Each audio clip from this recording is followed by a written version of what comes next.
ರಾಜ್ಯಾಧ್ಯಕ್ಷ ಬದಲಾವಣೆಯ ಒಂದು ವಿಚಾರ ಸಾಕಷ್ಟು ಚರ್ಚೆ ಆಗ್ತಾ ಇದೆ. ಅಂದ್ರೆ ಪಕ್ಷ ಸಂಘಟನೆ ನೋಡಿ, ಬಹಳ ಸ್ಪಷ್ಟವಾಗಿ ಉಪಮುಖ್ಯಮಂತ್ರಿಗಳು ಮುಂಚೆನೇ ಹೇಳಿದರು, ನೀವು ನಮಗೆ ಕೊಟ್ಟಂಥ ಜವಾಬ್ದಾರಿಯನ್ನು ನಿರ್ವಹಿಸಿದ್ದೇನೆ, ಪಕ್ಷಕ್ಕೆ ಅಧಿಕಾರದಲ್ಲಿ ನಾವು ಸಿದ್ದರಾಮಯ್ಯ ಅವರು ತಂದಿದ್ದೇವೆ, ಹಲವಾರು ನಾಯಕರು ನಮಗೆ ಅದಕ್ಕೆ ಸಹಕಾರ ನೀಡಿದ್ದಾರೆ, ನೀವೇನು ಆದೇಶ ಕೊಡ್ತೀರಾ ನಾವು ಮಾಡ್ತೀವಿ ಅಂತ.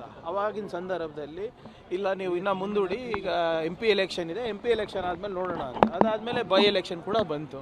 ಸೊ ಆದ್ದರಿಂದ ಅದನ್ನು ಯಾರು ನಮ್ಮ DCM ಸಾಹೇಬರು ಯಾವುದೋ ಕುರ್ಚಿಗೆ ಅಂಟ್ಕೊಂಡಿಲ್ಲ, ಅಥವಾ ಮುಖ್ಯಮಂತ್ರಿಗಳು ಯಾವುದೇ ಕುರ್ಚಿಗೆ ಅಂಟ್ಕೊಂಡಿಲ್ಲ.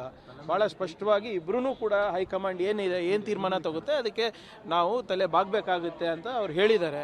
ಸೊ ಇದರಲ್ಲಿ ಗೊಂದಲ ಏನಿದೆ? ಈಗ ಮಂಜುನಾಥ್ ಬಂಡೂರು ಇವರು ಒಂದು ಪ್ರೆಸ್ ಸ್ಟೇಟ್ಮೆಂಟ್ ರಿಲೀಸ್ ಮಾಡಿದ್ದಾರೆ. ಯಾರ್ಯಾರು ಹೈಕಮಾಂಡ್ ಸೂಚನೆ ಬಳಿಕವೂ ಕೂಡ ಪ್ರೆಸ್ ಸ್ಟೇಟ್ಮೆಂಟ್ ಕೊಡ್ತಾ ಇದ್ದಾರೆ, ಅವರು ರಿಪೋರ್ಟ್ ಕಾರ್ಡನ್ನು ಸೂಕ್ಷ್ಮವಾಗಿ ಗಮನಿಸ್ತಾ ಇದೆ. ನೋಡಿ, ಈಗಾಗಲೇ ನಮ್ಮ ವರದಿಗಳನ್ನು, ನಮ್ಮ ರಿಪೋರ್ಟ್ ಕಾರ್ಡ್ಗಳನ್ನು ನಾವು PCC ಅಧ್ಯಕ್ಷರಿಗೆ ಮತ್ತು ಮಾನ್ಯ ಮುಖ್ಯಮಂತ್ರಿಗಳಿಗೆ ಸಬ್ಮಿಟ್ ಮಾಡಿದ್ದಾರೆ, ಮತ್ತು PCC ಅವರು AICC ಅವರಿಗೆ ಕೊಟ್ಟಿದ್ದಾರೆ.